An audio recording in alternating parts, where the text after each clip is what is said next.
Thanks for leaving, Olivia said with a sneer as she glanced at me. I just stared back silently. We're trying to save money on wages. We don't want someone who takes advantage of overtime pay in our company, Jerry added, looking satisfied. A week later, I kept receiving calls from the company. Hello, I answered. The president asked, "Who are you?" I chuckled at his question. I'm Nicole Wallace. I'm 57 years old and I've worked here for 35 years since I graduated from college. Our company provides administrative support, handles social insurance and taxes for our clients, especially for busy company presidents who focus on sales and lack time for paperwork. I work in the tax department. I earned my bookkeeping and tax accountant qualifications in school, which led me to join this company. Currently, I manage 41 clients, keeping me quite busy. Even though a part-timer helps with accounting entries, it's still a lot to handle. But I can't show any weakness. Our clients are long-term relationships, many of whom have faced tough times. Seeing them persevere motivates me to keep going, so here I am again today, in front of my computer. Lately, I've been having a hard time.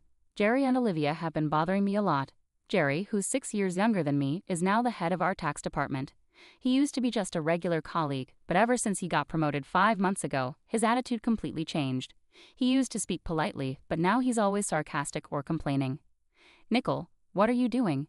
You got some nerve slacking off during work hours, he'd say, glaring at me while I'm researching tax-saving strategies for our clients. When I tried to argue back, Jerry stayed calm and said, just check the manual for that.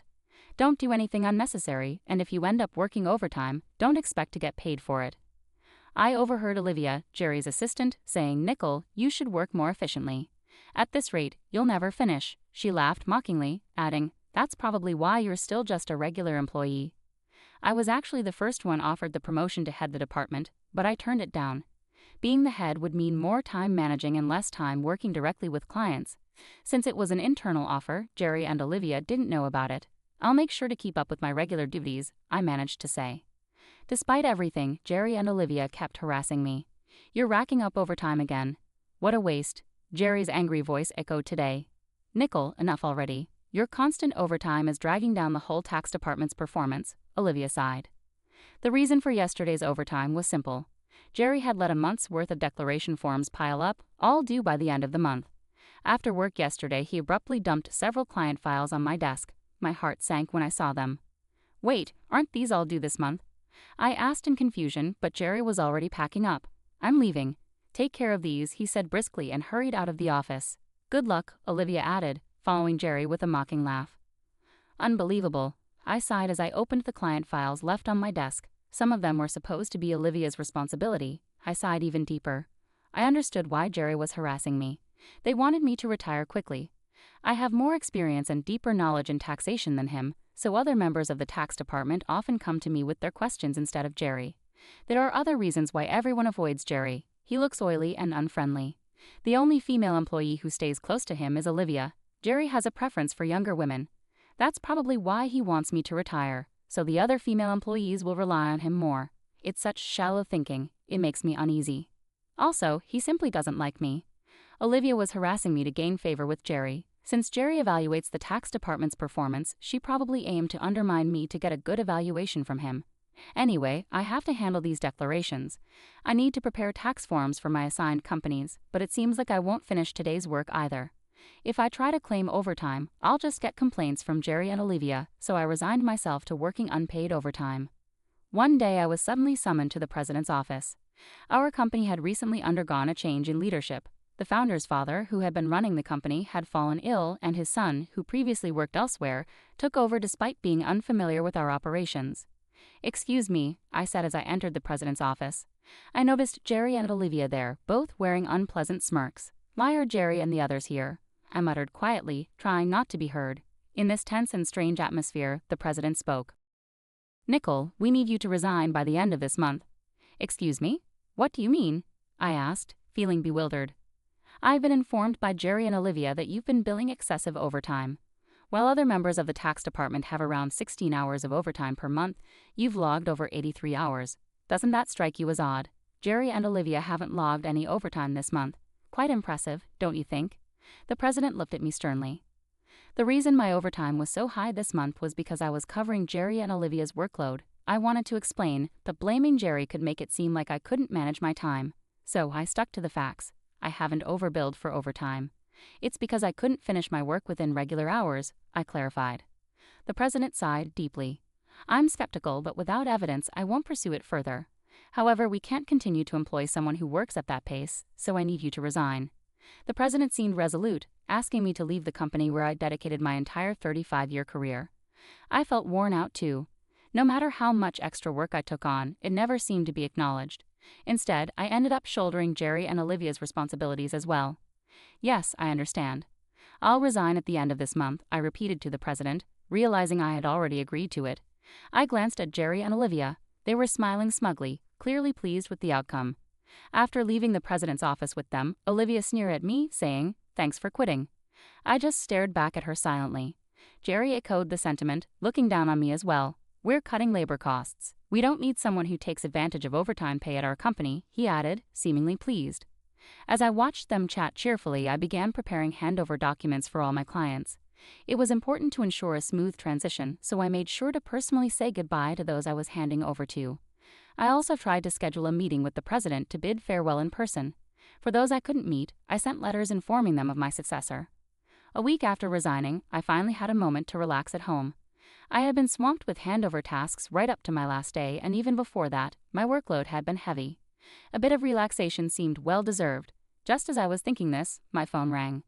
When I saw the call was from the company, I hesitated. I had already taken care of the social insurance procedures, so I ignored the first few calls. But they persisted, even calling from Jerry and Olivia's personal phones. Perhaps they hoped I would answer if it seemed urgent from the company. Eventually, feeling reluctant, I picked up. "Hello. Nicole, it's chaotic here," the president said urgently. "Who exactly are you?" I chuckled bitterly. "Who am I now? Just an unemployed woman. I've resigned from the company, so that's all I am at the moment." The president continued urgently. "Since you left, we've had 55 calls to halt transactions with the company. Please come back immediately." With that, he abruptly hung up. He sounded genuinely panicked. It seemed I had no choice but to return. Reluctantly, I got up and headed back to the company. As soon as I arrived, Jerry and Olivia were waiting for me. Their faces were pale, and they had dark circles under their eyes. "What's going on with both of you?" I asked, surprised by their sudden change in appearance. Jerry glared at me and said sharply, "Since you left, we've been bombarded with calls to stop transactions. Not just from your clients, but from potential new clients we were about to onboard. What did you do?" Olivia also eyed me suspiciously. "I never imagined Nicole would stoop so low." "I'm truly disappointed," Jerry remarked, his voice filled with disillusionment. The reason for their worn-out appearance was likely due to handling all the cancellations. I hadn't taken any actions against the clients, but I had a hunch why they were canceling their transactions. "Well, these cancellations seem inevitable now," I muttered quietly. "So you did do something," Jerry erupted. "Get to the president's office immediately." He then hurried me along to the president's office, with Olivia following closely. "President, I brought her," Jerry declared forcefully as he swung open the door, with Olivia entering hastily behind him. "I've been waiting," the president said, fixing his gaze on me. Jerry accused me as if I were the culprit. "It appears that Nicole was involved in the cancellation of transactions with our clients. We should not only have her resign, but also consider legal action for damages," Olivia argued vehemently, choosing her words carefully in front of the president. The president ignored Jerry and Olivia's interruptions and turned to me again. "Why did so many companies stop transactions after you left?" I took a deep breath and replied firmly, "It's simple. Our clients didn't just need basic tax management. They valued the personalized tax-saving strategies I'd offered. They could get cheaper services elsewhere, but they chose to stay with us because of the tailored approach I provided." Jerry snapped at me. "Who do you think you are to talk like that to the president? Do you really believe you're that indispensable?" Olivia taunted, "That's absurd. It has to be Nicole's doing." The president's expression was serious. Jerry and Olivia focus on operating strictly by the book, optimizing efficiency. But Nicole's approach involves more than that. It's about offering custom strategies that benefit our clients individually. One-size-fits-all solutions don't always meet our clients' needs, which is why many valued Nicole's contributions and chose to remain with us. Jerry grew visibly frustrated. "How can we justify spending so much time on each client's case? It's inefficient." "Yeah, it's not practical," Olivia added emphatically. The president sighed deeply and revealed, "Actually, I just spoke with Dad, the former president. Some of the clients who stopped transactions went directly to him to discuss Nicole." I was taken aback by this unexpected turn. I hadn't realized the extent to which clients valued my contributions. "Dad mentioned that the tax department thrived because of Nicole. She not only managed her own clients exceptionally well but also supported her colleagues' clients, offering expertise that Jerry can't match. That also mentioned that if Nicole hadn't declined a promotion earlier, she would have been in a higher position than a department head by now, the president said with a troubled expression. No way, Olivia exclaimed, clearly shocked. It seems she couldn't fathom the idea of me potentially being her superior.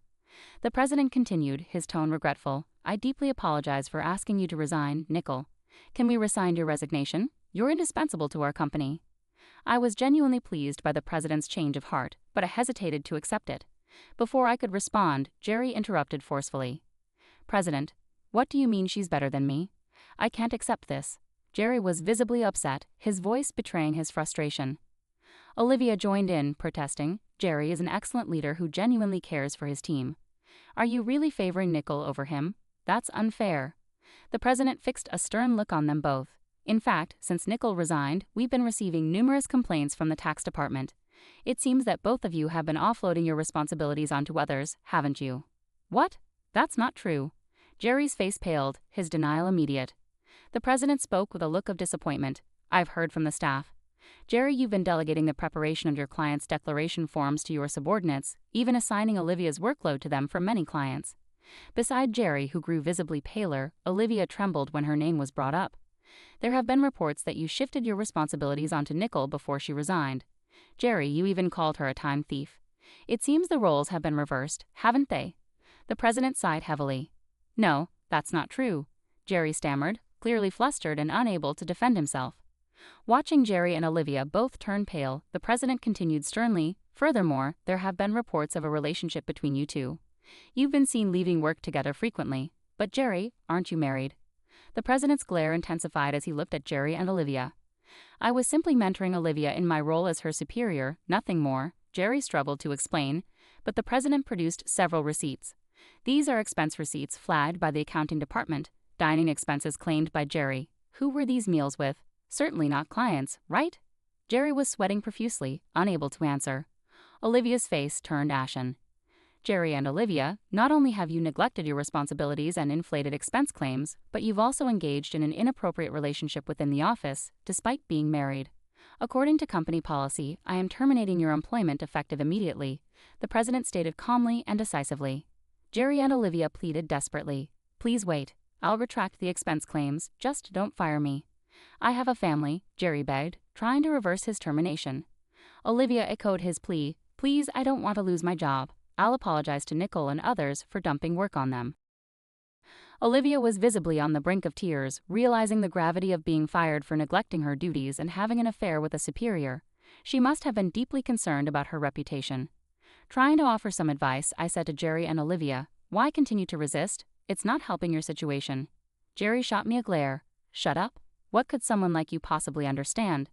I sighed and replied, Jerry, it was your actions that led to my resignation. It's just karma. What goes around comes around. Perhaps it's time for you to take responsibility and do some self-reflection. Damn it, Jerry exclaimed in frustration, while Olivia bit her lip anxiously.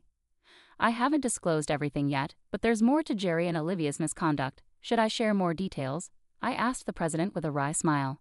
The stories of Jerry and Olivia's behavior were widely known in the tax department, and their reputations had preceded them. No, please don't, Nicole, please stop, they both pleaded urgently, trying to halt me. Giving them a firm ultimatum, I said misdeeds have a way of surfacing eventually. It might be in your best interest to confront reality before it escalates further. At my words, both Jerry and Olivia fell to their knees. The president wasted no time and terminated their employment on the spot. Later, I disclosed their wrongdoings, which included Jerry fabricating business trips to spend time with Olivia for days, as well as pressuring disliked colleagues to resign by unfairly reprimanding them and imposing sudden, unreasonable deadlines. Former employees who had resigned had asked me to keep quiet initially, but now that they were happily employed elsewhere, I felt it was appropriate to speak up. The president was incensed by the revelations. He expressed his anger by docking their final salaries and announced plans to conduct a thorough investigation into past inflated expense claims. Tearfully, Jerry pleaded with the president, please don't dock my salary. What will I say to my family? Eventually, Jerry's affair with Olivia came to light to his wife, resulting in their divorce. Both now faced claims for compensation in the divorce proceedings. For some reason, Jerry reached out to me, pleading, please, can you convince the president to reconsider the termination? Olivia and I are in serious trouble now. Jerry and Olivia were having a hard time finding new jobs because the tax industry is tight-knit. If you mess up, everyone hears about it, and that makes it tough to get hired elsewhere. They really need money for their divorce settlement and living expenses, so they're doing manual labor on construction sites now. It's a big change from their usual office work. Olivia calls me crying often, saying, "Nicole, please help. I just wanted a raise and a better life," she would say tearfully, but I couldn't bring myself to help. I still vividly remembered the stress and problems they caused me. I would say to Olivia, "You made your choices, now you have to deal with them," I explained. "You can't expect sympathy when you never showed any to others." "But it's so tough," Olivia would cry. "I never thought it would turn out like this." "Actions have consequences," I replied. "You and Jerry brought this upon yourselves. You can't undo it now. You have to face the consequences of your actions." Olivia's despairing cries were the consequences of her own decisions. It was a tough lesson, but one she needed to learn. Meanwhile, I found solace in my new routine. Working at my friend's tax office was fulfilling. I enjoyed the work and the positive environment, unlike the toxic atmosphere Jerry and Olivia had created. The president's requests for my return became more frequent. "Please come back, Nicole, we really need you," he would urge. Each time I would politely decline, saying, "I'm sorry, but I've moved on." I appreciate the offer, though. Every day, starting my own office seemed like a clearer goal. In my own space, I could make the rules. No more unfair treatment or office politics. My focus would be on giving my clients the best service, building relationships based on trust and respect. In this new phase of my life, I finally felt at ease. I felt lighter, free from the burdens of the past. My days had purpose, and my nights were calm, without the anxiety that used to bother me. Looking ahead, I saw endless opportunities. I could learn more, face new challenges, and create something from scratch. My second chance was just beginning, and I was eager for what lay ahead. Freed from the negativity of my old job, I embraced the opportunities ahead with enthusiasm. As I planned my new business, I recalled the support and trust my clients had shown me. They were my motivation to stay in this field. Their faith in my abilities formed the bedrock of my new venture. With them in mind, I felt confident in my future success. Though my journey had been challenging, it had also made me resilient. Strengthened by my experiences, I was prepared to turn the page and embark on a new chapter with renewed vigor and a clear vision. Ultimately, Olivia and Jerry's setbacks served as a stark reminder of the importance of integrity and respect in the workplace. Their story underscored my commitment to fostering a positive and supportive environment in my own office. Moving forward, I carried the knowledge that I could overcome any obstacle. My determination and resilience had brought me this far and would continue to guide me in the future.